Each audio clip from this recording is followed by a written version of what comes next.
Hi hello ನನ್ನ ಪ್ರೀತಿಯ ಸ್ನೇಹಿತರೆ ಎಲ್ಲರಿಗೂ ನಮಸ್ಕಾರ. ನಾನು ನಿಮ್ಮ ಶ್ರೀ ದೀಕ್ಷಿ. ಎಲ್ಲರೂ ಹೇಗಿದ್ದೀರಾ? ಎಲ್ಲರೂ ಚೆನ್ನಾಗಿದ್ದೀರಾ ಅಂತ ಭಾವಿಸ್ತಾ ಇದ್ದೀನಿ.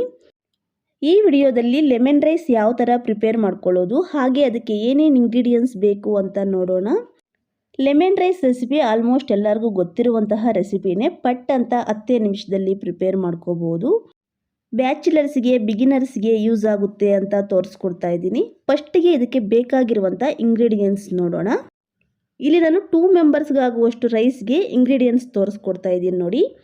1.5 ಟೇಬಲ್ ಸ್ಪೂನ್ ಅಡುಗೆ ಎಣ್ಣೆ, 1/4 ಟೀ ಸ್ಪೂನ್ ಸಾಸಿವೆ, 1/4 ಟೀ ಸ್ಪೂನ್ ಜೀರಿಗೆ, ಸ್ವಲ್ಪ ಕರಿಬೇವು ಸೊಪ್ಪು, 1 ಲೆಮನ್ನು, 4 ಒಣಮೆಣಸಿನಕಾಯಿ, ಸಣ್ಣಗೆ ಹಚ್ಚಿಟ್ಕೊಂಡಿರುವಂತಹ ಅರ್ಧ ಹಿಡಿಯಷ್ಟು ಕೊತ್ತಂಬರಿ ಸೊಪ್ಪು, 1 ಟೀ ಸ್ಪೂನ್ ಶೇಂಗಾ ಬೀಜ, 1 ಟೀ ಸ್ಪೂನ್ ಉದ್ದಿನಬೇಳೆ, 1 ಟೀ ಸ್ಪೂನ್ ಹೆಸರಿನ ಬೇಳೆ, 1 ಟೀ ಸ್ಪೂನ್ ಕಡಲೆಬೇಳೆ, 1/4 ಟೀ ಸ್ಪೂನ್ ಶುಂಠಿ ಬೆಳ್ಳುಳ್ಳಿ ಪೇಸ್ಟು, 2 ಚಿಟಿಕೆಯಷ್ಟು ಅರಿಶಿನ, ರುಚಿಗೆ ತಗ್ಗಷ್ಟು ಉಪ್ಪು. ಇಷ್ಟು ಇದಕ್ಕೆ ಬೇಕಾಗಿರುವಂಥ ಇಂಗ್ರೀಡಿಯೆಂಟ್ಸು.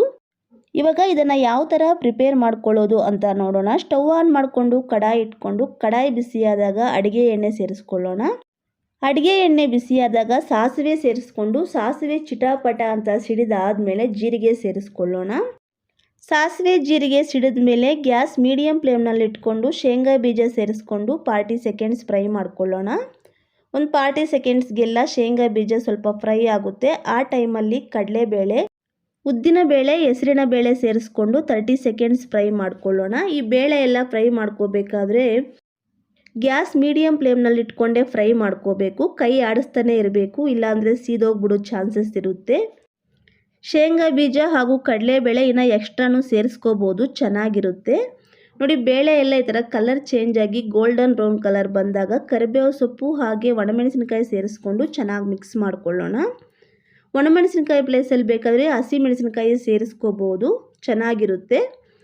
ಇವಾಗ ರುಚಿಗೆ ತಗ್ಗಷ್ಟು ಉಪ್ಪು ಹಾಗೆ ಅರಿಶಿನ ಸೇರಿಸ್ಕೊಂಡು ಚೆನ್ನಾಗಿ ಮಿಕ್ಸ್ ಮಾಡ್ಕೊಳ್ಳೋಣ.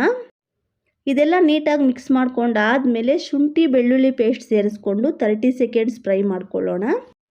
ಶುಂಠಿ ಬೆಳ್ಳುಳ್ಳಿ ಪೇಸ್ಟಲ್ಲಿರುವಂತಹ ಹಸಿ ಸ್ಮೆಲ್ ಹೋಗೋ ತನಕನೂ ಫ್ರೈ ಮಾಡ್ಕೋಬೇಕು, ಇಲ್ಲ ಅಂದರೆ ತಿನ್ನೋಕ್ಕೆ ಅಷ್ಟೊಂದು ಚೆನ್ನಾಗಿರಲ್ಲ. ರೈಸ್ ತಿನ್ನಬೇಕಾದ್ರೆ ಹಸಿ ಸ್ಮೆಲ್ ಬರ್ತಾ ಇರುತ್ತೆ, ಅದರಿಂದ ಶುಂಠಿ ಬೆಳ್ಳುಳ್ಳಿ ಪೇಸ್ಟ್ ಸಮೇತ ಹಸಿ ವಾಸನೆ ಹೋಗೋ ತನಕನೂ ಫ್ರೈ ಮಾಡ್ಕೋಬೇಕು. ಇವಾಗ ಸಣ್ಣಗೆ ಹಚ್ಚಿಟ್ಕೊಂಡಿರುವಂತಹ ಕೊತ್ತಂಬರಿ ಸೊಪ್ಪು ಸೇರಿಸ್ಕೊಂಡು 15 ಸೆಕೆಂಡ್ಸ್ ಫ್ರೈ ಮಾಡಿಕೊಂಡು ಸ್ಟವ್ ಆಫ್ ಮಾಡ್ಕೊಳ್ಳೋಣ.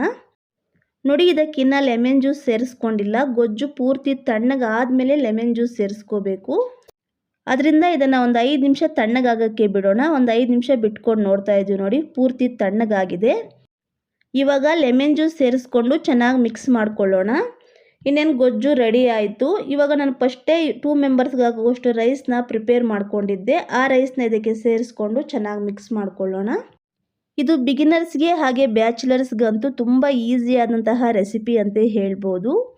ನೋಡಿದ್ರಲ್ಲ ಎಷ್ಟು ಸಿಂಪಲ್ಲಾಗಿ ಪ್ರಿಪೇರ್ ಮಾಡ್ಕೋಬೋದು ಅಂತ. ಬರೀ 10 ನಿಮಿಷದಲ್ಲಿ ಪ್ರಿಪೇರ್ ಮಾಡ್ಕೋಬೋದು. ಸೇಮ್ ನೀವು ಇದೇ ಥರ ನಿಮ್ಮ ಮನೆಯಲ್ಲಿ ಒಂದ್ಸಲ ಟ್ರೈ ಮಾಡಿ ನೋಡಿ. ಟೇಸ್ಟ್ ಅಂತೂ ಸೂಪರ್ ಆಗಿರುತ್ತೆ. ಹಾಗೆ ಟೇಸ್ಟ್ ಹೇಗಿತ್ತು ಅಂತ ಕಮೆಂಟ್ ಮಾಡಿ. ಹಾಗೆ ನಿಮಗೆ ಈ ವಿಡಿಯೋ ಇಷ್ಟ ಆಗಿರುತ್ತೆ ಅಂತ ನಾನು ಭಾವಿಸ್ತಾ ಇದ್ದೀನಿ. ನಿಮಗೇನಾದರೂ ಈ ವಿಡಿಯೋ ಇಷ್ಟ ಆಗಿದ್ದರೆ ಒಂದು ಲೈಕ್ ಮಾಡಿ, ಆದಷ್ಟು ನಿಮ್ಮ ಫ್ರೆಂಡ್ಸು ರಿಲೇಟಿವ್ ಜೊತೆ ಶೇರ್ ಮಾಡಿ, ನನ್ನ ಚಾನಲ್ಗೆ ಸಪೋರ್ಟ್ ಮಾಡಿ. ನಾನು ಮತ್ತೊಂದು ಈಸಿ ಆ್ಯಂಡ್ ಟೇಸ್ಟಿ ರೆಸಿಪಿಯೊಂದಿಗೆ ನೆಕ್ಸ್ಟ್ ವಿಡಿಯೋದಲ್ಲಿ ಸಿಗ್ತೀನಿ friends. Thanks for watching my video. Thank you.